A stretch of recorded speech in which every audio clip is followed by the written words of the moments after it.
Présente, Jean-Marc Soulieu, je traite pour mon compte depuis plusieurs années et on m'a demandé de venir présenter le footprint. J'ouvre quelques chartbooks, hein. Je vous demande juste 2 secondes.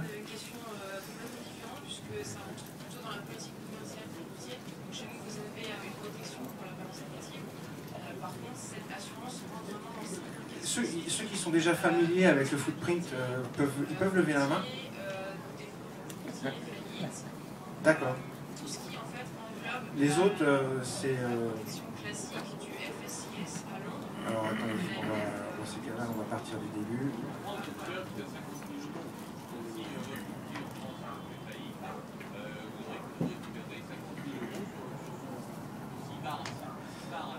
D'abord, je vais vous expliquer le footprint, qu'est-ce que c'est exactement. Là, vous voyez un carnet d'ordre. Je vais ouvrir un time and cell.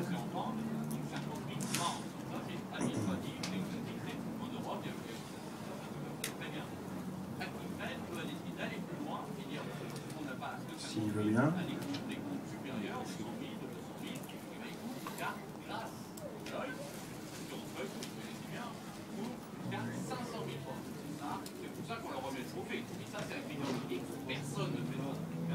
Alors, les comptes ségrégés, etc., on remet aussi les choses faites sur d'autres catégories. Sur l'aspect couverture des dépôts, on considère que c'est ActiveTrade qui est le meilleur et le plus important parce que ça ne fait pas 500 000 points tout de suite. Personne ne le fait.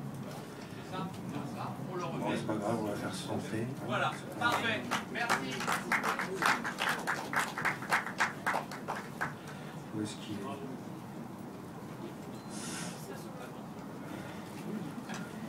C'est dommage quand même. Ah, attends. On peut être caché quelque part.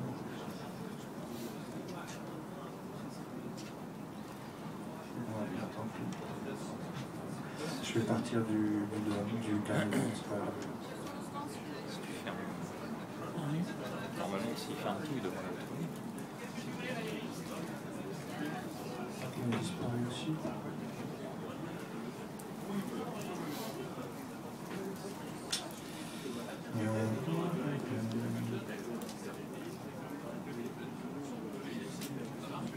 Donc, voilà un carnet d'ordre.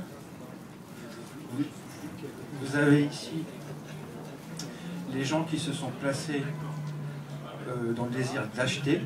Ce sont des ordres d'achat. Ils sont dans une file d'attente, là, au premier rang. Ensuite, on descend. Ils veulent acheter à 47,25, ceux-là.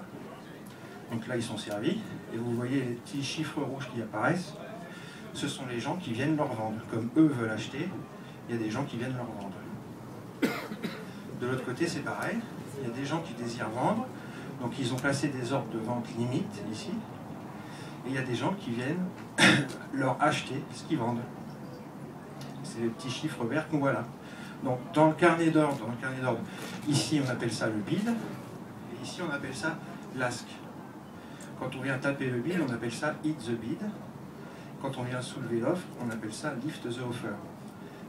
Dans le carnet, le bid est bleu ou vert, dans linéaire, et l'ask rouge. Mais dans le footprint, les couleurs s'inversent parce que justement, les chiffres qu'on voit là, c'est ce qu'on va retrouver dans le footprint. Parce que justement, si vous voulez acheter, il faut que quelqu'un vous vende. Si vous voulez vendre, il faut que quelqu'un vous achète. Donc, c'est ces ventes et ces achats que l'on retrouve dans le footprint ici. Je vais enlever le carnet. Et on va mettre une vue du footprint classique. Voilà, ça c'est la vue classique. On retrouve donc à gauche les vendeurs, ceux qui ont vendu, et à droite, ceux qui ont acheté. Donc un footprint, ça, dans sa présentation classique comme ça, ça nous apprend pas grand-chose. Moi je préfère une représentation plus claire, celle-ci, avec un coloriage dans le fond qui me dit qui est le plus fort sur chaque niveau. Quand c'est bleu foncé, ça veut dire que ce sont les acheteurs qui ont été les plus agressifs. Plus on descend dans le dégradé de couleurs, là, les acheteurs ont été agressifs, mais un peu moins. et plus on descend dans les bleus clairs, plus les acheteurs ont été, moins les acheteurs ont été agressifs. Mais je sais que c'est eux qui ont été agressifs par rapport aux vendeurs. Et vice-versa, quand c'est rouge, donc d'un seul coup d'œil, je sais que dans cette case-là, ce sont les vendeurs qui ont été plus agressifs que les acheteurs. Je préfère cette vue-là, elle est plus visuelle. Il faut être pragmatique hein, dans le trading et il faut utiliser des choses pratiques et visuelles. Donc, par exemple, dans cette bougie-là, on voit tout de suite, du premier coup d'œil, qui a la main dans la bougie, c'est les acheteurs, clairement, il n'y a que du bleu quasiment. Le POC est tout en haut, ça a tradé vraiment très haut, et on voit par la suite que ça continue à monter. Bon, là, on est en temps réel, il y a fort à parier que ça continue à monter plus tard. Il peut y avoir un petit retour, mais bon, c'est pas... On voit qu'il y a eu un changement de... comment dirais-je, de contexte sur cette bougie-là. Ça a stoppé net. En dessous, j'ai mis un delta tout simple. Le delta, ça calcule la différence entre l'asque et le libre dans la bougie, et ça donne un chiffre qui traduit l'agressivité soit des vendeurs, soit des acheteurs. Si on a et ça permet, quand on est sur des bas de marché comme là, de visualiser si on a une divergence entre le bas que les prix ont fait et le delta. Là, c'est le cas, parce que sur cette bougie-là, on a un delta de moins 656, alors que sur cette bougie-là qui fait un plus bas par rapport à l'autre, on a un delta de moins 553, donc il y a une divergence prix-delta. Et en plus, on a une divergence prix-volume. En dessous, on a les volumes, là. Les volumes sont supérieurs sur cette bougie-là qui fait un plus bas. Donc on a une divergence par rapport à celle-ci. On a un spike de volume, on appelle ça un spike haussier. Donc là, sur cette bougie-là, la divergence prix-delta plus le spike de volume nous indique déjà, et les acheteurs qui reviennent en haut, vous voyez là, nous indiquent déjà que peut-être on est en train de se retourner. Et c'est sur la bougie suivante que le footprint nous confirme, avec ce beau bleu, qu'on est dans un potentiel retournement. C'est du 30 minutes. Là. C'est le graphique Market Auction Theory. On le met en 30 minutes. Et en général, on place la value area market profile avec. Vous voyez la ligne bleue là, ici. C'est la VAL. C'est la value area basse du jour. Ça, c'est le market profile. Un peu plus haut, vous avez le POC. Et un peu plus haut, la value area haute. Et en général, on dit que lorsque l'on casse la value area basse, là par exemple, ici, et qu'on voit que les vendeurs sont très agressifs, là vous le voyez, ils ont les 3/4 de la bougie, on dit qu'il y a un initiative selling. Les vendeurs prennent l'initiative. D'ailleurs, ce que je vous disais tout à l'heure pour le retournement ici, là, on pouvait déjà l'anticiper ici. Quand les vendeurs ont cassé avec cette bougie-là la value area basse, on voyait vraiment qu'ils étaient majoritaires dans la bougie et qu'ils étaient très très agressifs. Donc on pouvait déjà anticiper dès ce moment-là un mouvement baissier avant d'anticiper un retournement plus tard. On pouvait déjà prendre ça. C'est ce que je veux dire, c'est qu'on pouvait déjà prendre la baisse ici, à l'ouverture, à la fermeture de la bougie là ou à l'ouverture de l'autre, avant de commencer à anticiper un retournement. J'aurais dû parler de ça en premier. Parce que là, c'est vraiment beau. Hein. Là, c'est typique, c'est ce qu'on peut observer grâce au footprint, avec cette représentation-là. Une cassure de la value area basse market profile, avec une initiative selling, vraiment une agression des vendeurs, qui vous saute aux yeux grâce aux couleurs, et qui continue après. C'est un mouvement qui est pérenne, apparemment. Ça continue sur 2 bougies pendant 1 heure. Non, 1 bougie, 2 bougies. Donc c'est un beau petit mouvement, c'est un beau petit trade. Si vous rentrez à la clôture de celle-ci, ça fait un beau trade. Et après, vous voyez le retournement ici, qui a l'air de... Je pense que si on récupère la value area ici, ça continuera à monter. Alors, voilà, vous voyez la différence quand même entre cette vision de base, qui ne nous apprend pas grand-chose. On ne voit pas qui a la main dans la bougie. C'est pas tellement pratique. Et cette vision-là, qui, à mon avis, est la mieux.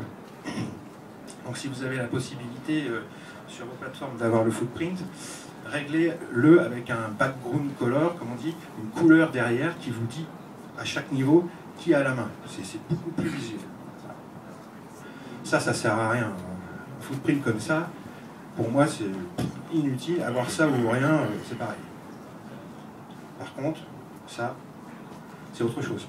Ce qu'on rajoute souvent avec le footprint sur le côté, là, c'est le volume profile. Comme ça nous permet de repérer les zones où les prix sont passés très rapidement, comme là, par exemple. On voit que les prix sont passés assez rapidement. Il y a des creux, donc on sait qu'on va y retourner à un moment donné. Donc quand on repère un petit tournement comme ça, on vise, notre target peut se trouver au niveau de ce creux par exemple. Ça permet de voir les zones qui ont été peu travaillées et les zones qui ont été beaucoup travaillées. On sait que les zones peu travaillées, on y retournera. Je vais chercher d'autres exemples dans le passé. Alors là, on a sur cette vision-là, voilà, là, regardez, ça c'est magnifique, pareil. Là, c'est une initiative Boeing, c'est l'inverse.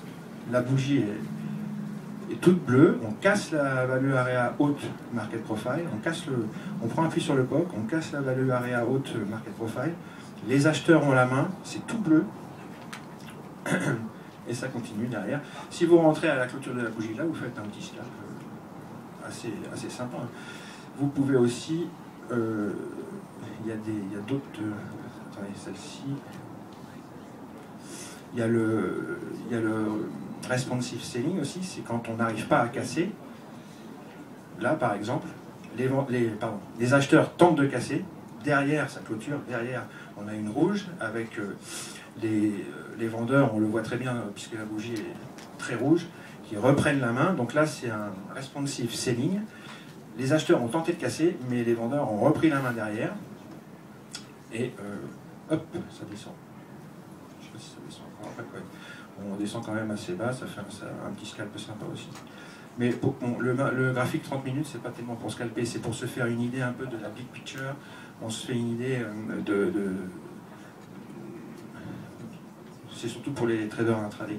Mais les scalpers aussi l'utilisent, hein, ça permet de se faire une idée de qui a la main à l'instant précis dans la bougie ou 30 minutes où on est.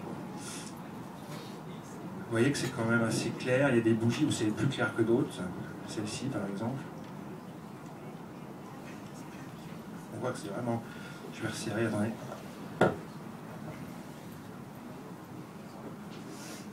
On voit que là, les acheteurs... on voit qu'il y a des vendeurs qui ont vendu tout en bas, dommage pour eux. Et les acheteurs ont repris la main ensuite. Et il y a un petit scalp derrière à faire. Tac, tac, tac. Celui qui est patient, il attend le petit retracement. Il voit que là, tout en bas de la bougie, au même endroit qu'ici, les acheteurs ont la main. Comme par hasard, c'est au même niveau. Vous voyez, on pourrait tracer un support ici. Hein. Pourquoi pas rentrer ici quand ça retrace à ce niveau-là. Ça se tente, avec un stop très serré en dessous. C'est à ça aussi que ça sert, le footprint, à mettre son stop. Si vous voyez un niveau comme ça, vous mettez le stop en dessous, vous ne prenez pas plus de risques. Si le niveau casse, c'est que c'est pas bon. Vous vous êtes trompé et puis c'est au prochain trade. Donc ça, c'est une vue qui est assez intéressante. Mais c'est pas ma préférée. Ma préférée, je vais vous la montrer. Ça s'appelle le volume à balance. C'est ça que moi j'utilise tous les jours. C'est du footprint. Hein. Mais là, contrairement... Alors, dans ce footprint-là, on regarde les prix, on regarde le bid par rapport à l'ask sur la même ligne. Mais c'est pas logique parce que normalement on devrait le regarder en diagonale. Parce que c'est une confrontation entre les acheteurs qui viennent shooter le bid dans le carnet et les vendeurs qui viennent soulever l'offre au-dessus. Donc c'est en diagonale normalement qu'on devrait le regarder. Donc il y a une représentation du footprint que l'on regarde en diagonale qui est beaucoup plus pertinente selon moi, celle que j'utilise tous les jours, qui est celle-ci, où vous pouvez régler, alors vous voyez qu'ici on voit que c'est l'ask qui a la main par rapport au bid en dessous. Vous pouvez régler, vous pouvez mettre un filtre, vous pouvez demander à votre footprint qui vous fasse apparaître l'agresseur, si et seulement si, il est une fois, 2 fois, 3 fois ou 4 fois supérieur à celui qui est en dessous. Donc là, moi je suis en 400 ou 500%, je crois. Ça veut dire que Alask, ils ont été 4 fois ou 5 fois plus agressifs qu'au bid. Et ça nous donne des bons points d'entrée. Je vais vous montrer. C'est comme tout, hein, dans le trading, il faut attendre des opportunités, on n'a pas tous les 5 minutes. Alors, par exemple là, on est sur VWAP. La ligne rouge là c'est VWAP. On voit qu'on est monté, et ici se présente une première imbalance du côté bid, donc une imbalance vendeuse.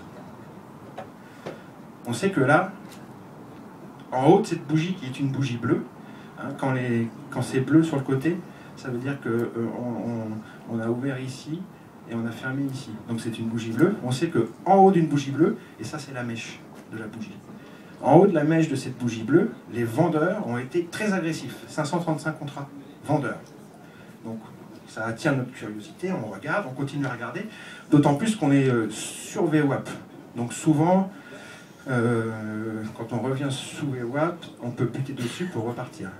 On continue à observer, on voit ici que les acheteurs reprennent un petit peu la main, ça remonte, ici ça se bataille, 566 vendeurs, 558 acheteurs, c'est mitigé. Par contre ici, on a à nouveau que des vendeurs dans la mèche qui sont là, très agressifs, à peu près au même niveau que tout à l'heure. Donc vous voyez, ça fait 1, 2, 3 niveaux. Celui-là, on ne va pas le prendre en compte parce que 55, c'est sur le SP, c'est minable, hein, c'est pas grand-chose. Mais celui-là suffit déjà, on est sur un niveau. Il doit y avoir un autre niveau parce que ma ligne bleue, là, je crois que c'est la clôture de la veille. Laissez-moi vérifier. C'est l'open ou la clôture de la veille, peu importe. Donc c'est un niveau. En plus du niveau où on a une imbalance short, on rentre short sur l'ouverture de la bougie suivante. Et ensuite, vous voyez, il y a un beau scalp, hein, ou un beau trade. Là, ça fait, si on rentre sur l'ouverture ici, si on rentre au marché comme moi je fais, on perd un tick, donc on démarre là, ça fait 1, 2, 3, 4, 5, 6, 7, 8, 9, 10, 11, 12, 12 ticks sur le SP, avec un contrat, c'est 150 $, je crois, un truc comme ça. Vous voyez, c'est pas mal. Je vais vous montrer d'autres exemples. Après, je vous montrerai comment on peut l'utiliser autrement aussi. Ça. Dans une petite tendance comme ça, regardez. C'est une toute petite tendance qui ne dure pas longtemps. Ça monte. Ici. Les vendeurs sont agressifs, ça redescend un petit peu. On voit que les acheteurs se représentent en bas de bougie, dans la mèche. Boum. On refait la même chose après. Presque le même nombre de contrats. Les vendeurs redeviennent agressifs, et ça redescend un peu, et on voit que les acheteurs se représentent à nouveau. Ici, vous pouvez rentrer et faire un petit scalp de quelques ticks. On a une toute petite tendance qui se met en place, et on voit qu'à chaque fois, en bas de bougie, on a une agression des acheteurs. Ça fait tac, tac, tac, tac, tac, tac. Et là, ça remonte aussi. Vous voyez, ici aussi, on les a. C'est une façon de représenter le footprint où on voit beaucoup plus facilement qui agresse qui a la main. Et c'est en haut des bougies. C'est ça qui est pratique. C'est que on prend le mouvement à l'ouverture de la bougie suivante. On est en haut de la bougie précédente, quasiment.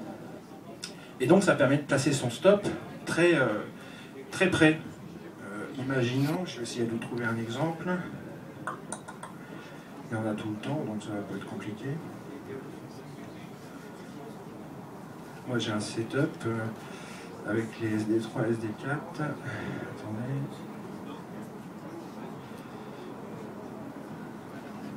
Voilà, non. Bon. Voilà, pourquoi pas celui-là. On ne touche pas tout à fait ma zone, mais presque. Après, ça, c'est une zone de vente pour moi. Je ne vais pas rentrer dans les détails. C'est pas le sujet, mais bon. Quand j'arrive là, pour moi, je surveille le footprint parce que potentiellement, je vais peut-être vendre. Si j'ai une imbalance vendeuse qui apparaît, je vends. Là, c'est le cas. En haut de la bougie, j'ai une imbalance vendeuse. Donc, je me place short. Et l'avantage de cette représentation footprint, c'est que comme ça se produit les imbalances, on prend que les imbalances qui sont en haut de bougie, on met notre stop au-dessus de la bougie du signal. Ça fait un stop vraiment très serré. Là, ça fait un stop gagnant. Pour ma part, ça serait gagnant parce que je vais chercher que 4 ticks. Celui qui veut aller chercher plus, il met son stop un tout petit peu plus haut à la rigueur. Il met, disons, au-dessus de cette zone-là, c'est pas très haut. Et il prend tout le mouvement qu'elle a. Mais celui qui veut être très agressif avec son stop, il le met au-dessus de la bougie du signal.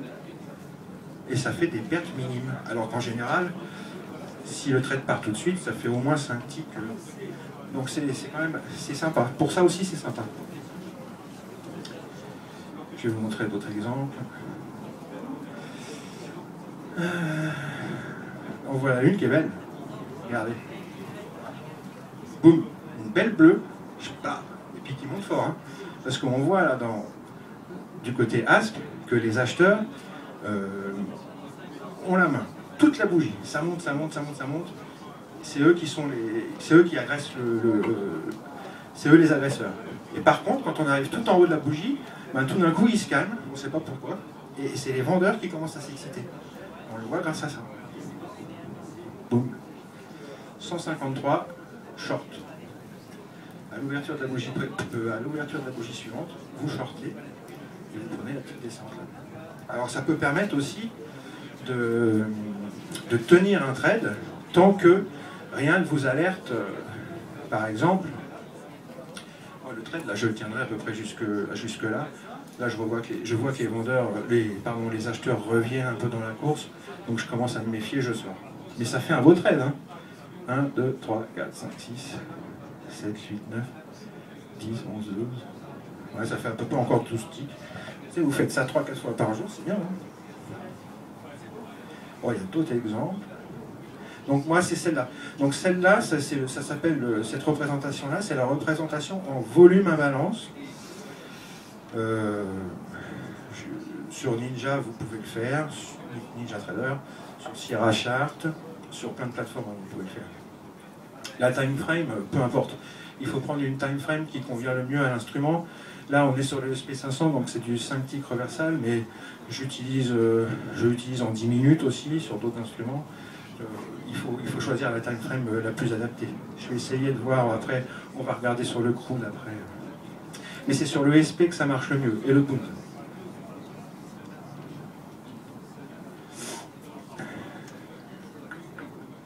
Je voudrais vous montrer quelque chose. Voilà, regardez une bougie comme ça.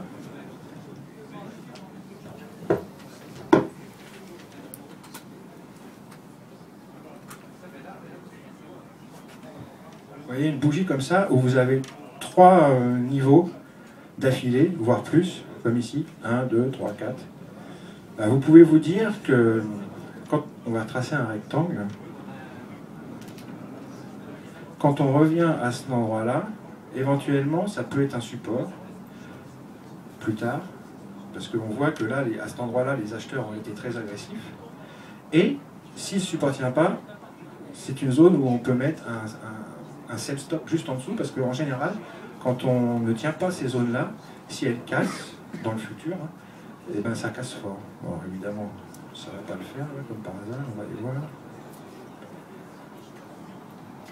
Bon, bah, voilà, ça casse. Vous voyez, ils ont tenté de tenir, mais on n'aurait pas pris de trade parce qu'il n'y a pas de signal long, il n'y a pas d'imbalance bleue, donc on ne rentre pas. Donc on attend, et là on voit qu'il casse, et il remonte après. Ils testent le support, et c'est là... Attends, qu'est-ce qu'ils font après? Ça tergiverse autour, alors qu'est-ce qu'ils font? Ça tergiverse toujours autour. Ils vont finir par le casser, ou rebondir. Je ne sais pas, je n'ai pas préparé. Voilà, bah c'est ça. Là, ils l'ont cassé. Donc, c'est la deuxième façon de l'utiliser. Soit vous tenez le niveau, vous auriez pu le jouer. Remarquez, hein, à cet endroit-là, on voit que les acheteurs viennent bien. En cours de bougie, on a 2400 contrats acheteurs. Vous rentrez, vous prenez la montée. Vous attendez après un petit peu plus tard. Là, ça casse. Ça revient en dessous. On peut se placer short. Il y a un petit drawdown. Mais bon, en fin de compte, ça part bien au sud après. Vous voyez, ça s'utilise de cette manière-là aussi. Soit vous utilisez ces zones comme résistance ou support. Là, c'était un support parce que c'était une zone avec des imbalances acheteuses. Et si elle casse, vous rentrez dans le sens de la cassure. Parce qu'en général, ça casse assez fort. Ça, c'est assez puissant quand même. Hein. 10 ticks d'un coup, ou 10 ou 12 ticks d'un coup sur le SP, c'est puissant. Je ne sais pas s'il y a des exemples un peu plus... un petit peu plus parlants que celui-là. Je vais essayer d'en trouver.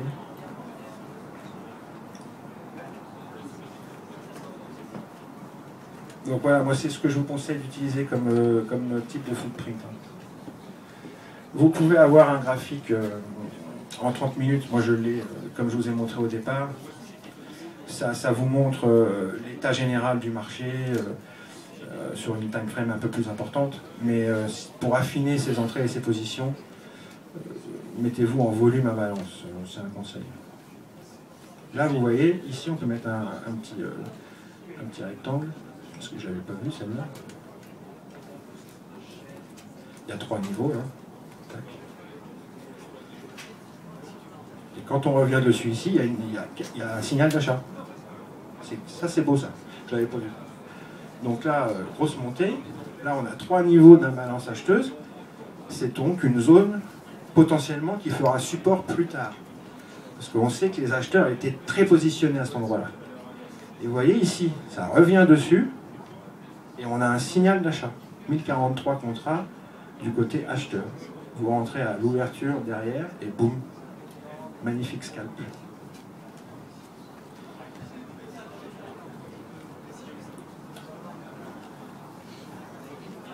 Est-ce que vous avez des questions?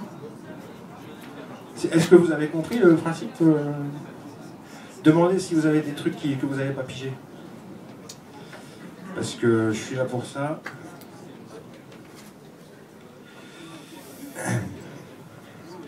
Comme plateforme, vous utilisez quoi? C'est Sierra Chart. Sierra.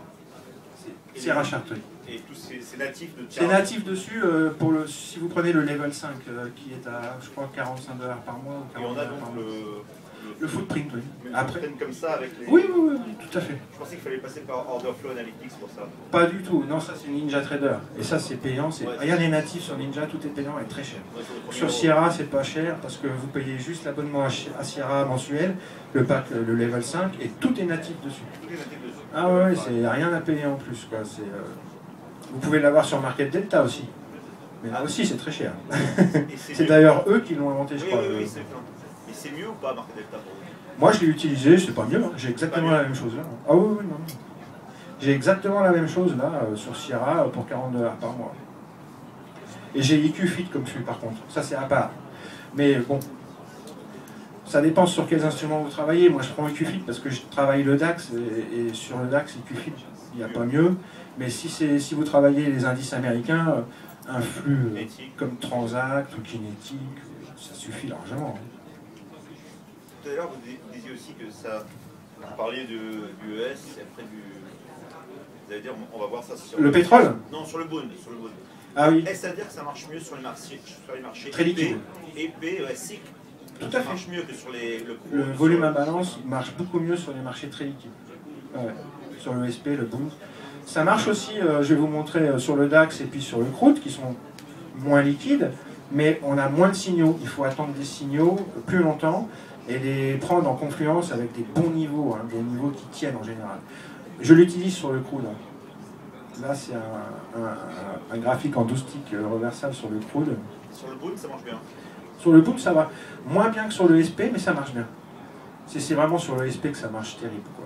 Sur le SP, quasiment chaque imbalance, si vous regardez bien derrière, est gagnante si vous prenez que quelques ticks. Après, il y a ceux qui veulent prendre plus. Donc il faut attendre vraiment des bons niveaux. Et là, si vous avez un signal sur un bon niveau, vous pouvez rentrer à plus long terme. Mais le scalper, le vrai scalper, quasiment chaque imbalance derrière donne quelques ticks.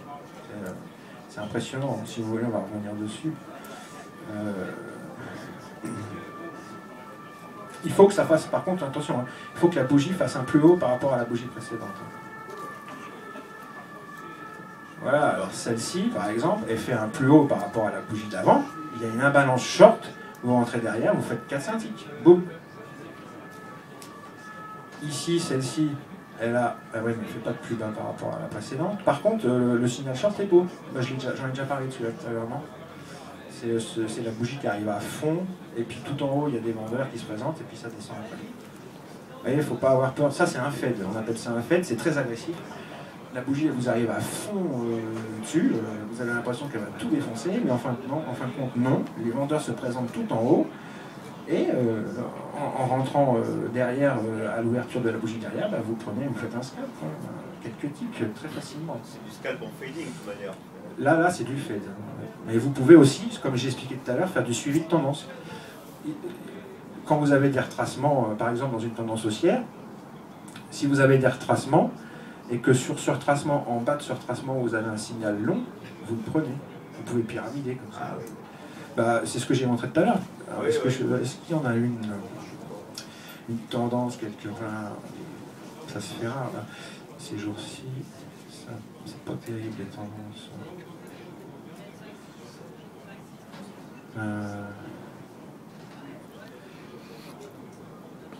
Bah, là, par exemple, on a un début de descente, ici. Là, ça retrace, parce que ça, c'est une bougie bleue. Hein. Ça retrace un peu. On n'arrive pas à dépasser le haut de la bougie d'avant. Et en plus, on a une imbalance short. Donc, on peut éventuellement rajouter un contrat ici. Si on en a pris un plus tôt, on peut en rajouter un ici. Ça continue à descendre. Est-ce qu'il y a une tendance pérenne qui se met en place? On peut pyramider. Voilà, là par exemple, c'est pareil. Il y a une petite boîte d'AQ, et en haut de cette boîte, on voit qu'il y a une imbalance short ici. Il y en a une ici aussi. Bon, il y a aussi des longs. Donc on va attendre de voir de quel côté ça va casser. Si ça casse nord, eh bien on sort de son trade. Si ça casse sud, on reste dedans et on attend que ça. On continue d'observer les choses. Vous voyez, là ça casse sud, mais comme on est sur VWAP, je ne suis pas sûr que ça aille. Voilà. On est sur VWAP, donc ça s'arrête là. Et ça s'arrête là, et ça s'arrête avec un beau signal long ici. On est sur VWAP, on a un signal long en bas de bougie, et fait un plus bas par rapport à la bougie précédente, on rentre. Et derrière, je pars. J'ai même pas parlé des divergences volume delta, c'est pas la peine. Là, on regarde vraiment que le footprint en volume imbalance, et c'est très efficace sur le SP500. Alors vite fait sur le crude. Si vous avez des questions, allez-y, hein, parce que j'ai déjà du retard. Ça va bientôt se terminer. Ça c'est le crude. Alors il y a moins de signaux, attention. Et puis il y a plus de déchets, donc il faut avoir plus l'habitude. Mais par exemple, voilà, ici, sur cette bougie-là, qui est une bougie rouge, on a ici 53. Alors c'est des tailles de limite beaucoup moins importantes que sur le SP, c'est moins liquide comme marché. Mais 53, c'est beaucoup. Entre 50 et 100, c'est beaucoup sur le crude. Là, en bas de bougie, vous avez une imbalance longue, donc un signal long, vous pouvez le prendre. Il y a un petit drawdown, et après ça barre par contre. Là, on est en haut de bougie bleue. On a une imbalance short, vous la prenez, et boum, vous faites un beau scalp aussi. Vous voyez, il y a aussi des signaux très pertinents sur le crude, il y en a aussi sur le DAX. Là, j'ai pas de graphique du DAX, mais c'est le même principe. Hein. Moi, le DAX, je l'utilise en 10 minutes et en 8 ticks reversal. En 10 minutes, ça marche bien aussi. Voilà. Là, on a... Vous optimisez les time frames ou les... Ouais, il faut pour chaque support. Ouais, chaque instrument est différent et il faut faire de la recherche. Quoi. Il peut évoluer en permanence. En plus, ouais. Donc il faut en permanence être en état de recherche. Ça bouge beaucoup ce paramètre? Bah, surtout que là, avec le QE européen, tout est en train de changer, quoi. Donc oui, ça bouge tout le temps. Hein. Ouais, il y a des choses qui vont fonctionner très bien pendant quelques temps et qui ne fonctionneront plus du tout pendant un an, qui vont refonctionner. Le problème est que ça rentre Donc il faut, oui, on s'en rend compte au final quand on commence à faire on enchaîne les pertes, on se dit tiens, c'est bizarre. On commence à observer, on se dit, on lève le pied sur cette stratégie-là, mais on l'observe, on regarde si ça avait marché, si on l'avait pris comme d'habitude, et on voit que ça ne marche plus, donc on passe à une autre. Mais le volume à balance, en règle générale, ça marche mieux quand même. C'est un truc, ça peut que marcher, parce que, enfin, que marcher non, parce qu'il n'y a pas d'outil magique, il n'y a pas de Graal, mais c'est ce qui se passe, c'est les volumes, c'est le combat entre les acheteurs et les vendeurs dans la bougie. C'est ce qui fait les prix. Donc ça peut que marcher de toute façon. Hein. C'est le combat des ordres marché, vendeurs et acheteurs versus les ordres limites, acheteurs et vendeurs, c'est ce qui fait les prix, c'est ce qui fait bouger les prix. On a coutume de dire que les prix, s'ils montent, c'est parce que les vendeurs l'ont décidé, mais c'est vrai. Et si les prix descendent, c'est parce que les acheteurs l'ont décidé. Mais c'est un petit peu vrai parce que les prix vont monter parce que les vendeurs décident de vendre de plus en plus haut. Et tu n'auras pas le choix. Si le vendeur il veut pas te vendre à 10 et qu'il veut te vendre à 15, tu n'auras pas le choix d'acheter à 15. Donc c'est les vendeurs qui font monter les prix, les acheteurs qui font baisser les prix. Et ça, dans le footprint, on le voit. C'est la traduction directe de ce qu'on voit dans le footprint. Et dans le volume à balance, encore plus. Surtout dans le volume à balance. Donc ça marche. Le volume à balance, c'est tout le temps. Franchement, c'est un truc qui marche tout le temps. Mais par contre, ça marche des fois. Certaines périodes, c'est du Fed. C'est-à-dire qu'on va l'utiliser en vendant en haut, en achetant en bas dans des ranges. Et d'autres fois, on va l'utiliser dans des tendances. On attend des retracements, et on attend des signaux en bas des retracements. Enfin, ce qu'on suppose être le bas du retracement. Tu vois? Voilà. Et sur le CAC, ça marche? Je ne connais pas le CAC.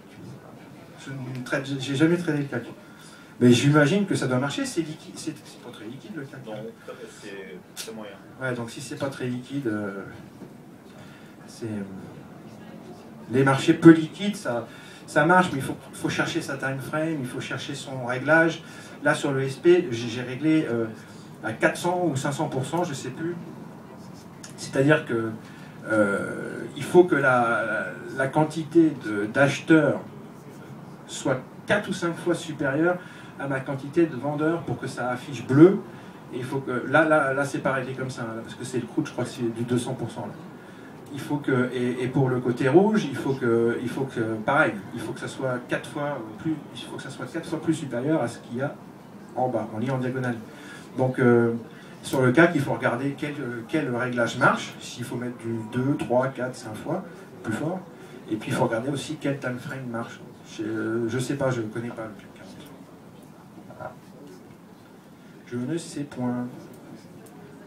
Voilà. Ben, moi j'ai fait le tour, s'il n'y a pas d'autres questions.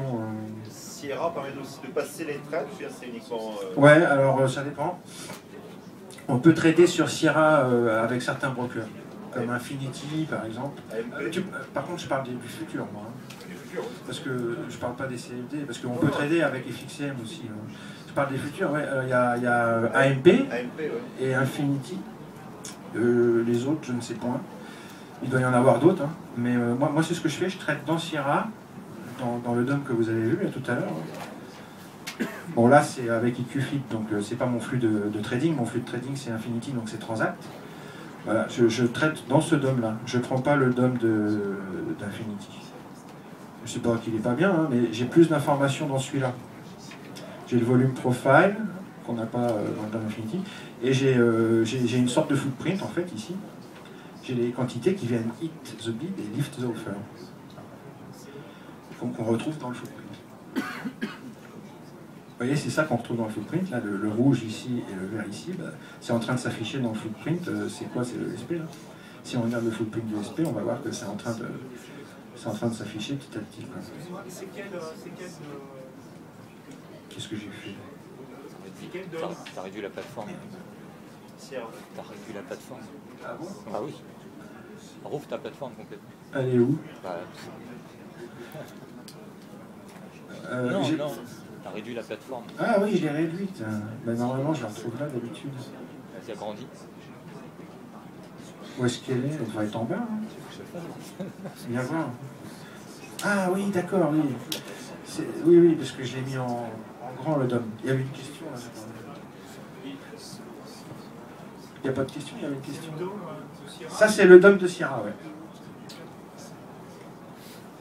Bien réglé à ma façon, parce que sinon, le DOM de Sierra, il est beaucoup plus basique et beaucoup plus moche que ça. Mais vous pouvez tout faire. Vous pouvez le régler, les couleurs, rajouter donc, comme je vous disais, les ordres marchés, au billet Dallas, que vous pouvez rajouter.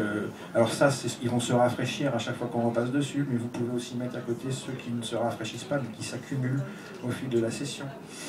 Vous pouvez mettre le volume profile, vous pouvez mettre le VWAP, là j'ai mis l'open overnight, là j'ai mis le bas overnight. Vous pouvez mettre plein de choses dans le DOM. Maintenant, il est vraiment très bien le DOM.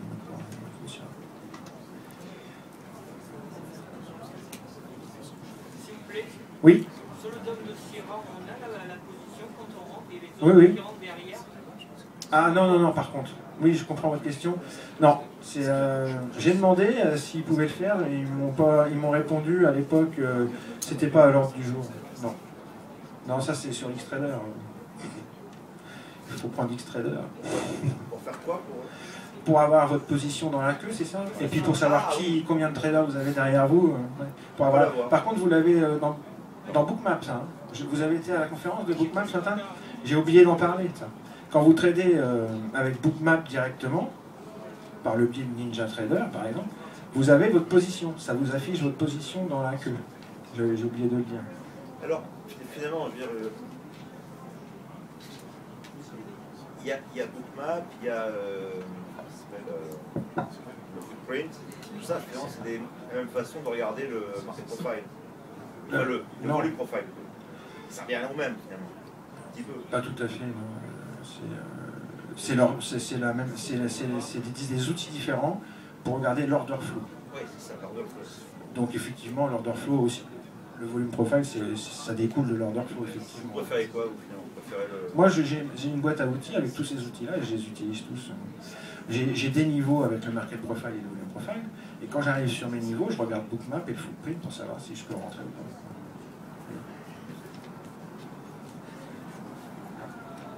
Il y a des jours où j'utilise que Bookmap, des jours où j'utilise que le footprint, et des jours où j'utilise tout. Ça dépend de mon humeur et puis de comment sont les marchés, hein. Ça change tout le temps. C'est devenu compliqué. Hein. Là par exemple, c'est dommage qu'on n'ait pas... Là on est juste sous le point pivot, on est en train de buter sous le point pivot, et là on a 105 contrats vendeurs. Si on a une belle mèche, là, les 105 contrats ils seront dans la mèche. C'est un beau signal short, surtout qu'on est sous le point pivot. Quoi. Bref.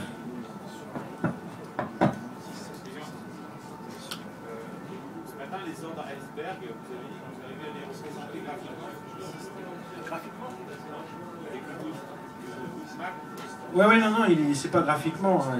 Ils ont un algo qui les repère et qui affiche, qui vous dit bip, bip, bip, là il y a un iceberg et il vous dit combien d'ordres sont cachés. Combien il a repéré d'ordres cachés. Ça vous avertit à quel niveau il y en a un. Oui, c'est ça, ça revient au même.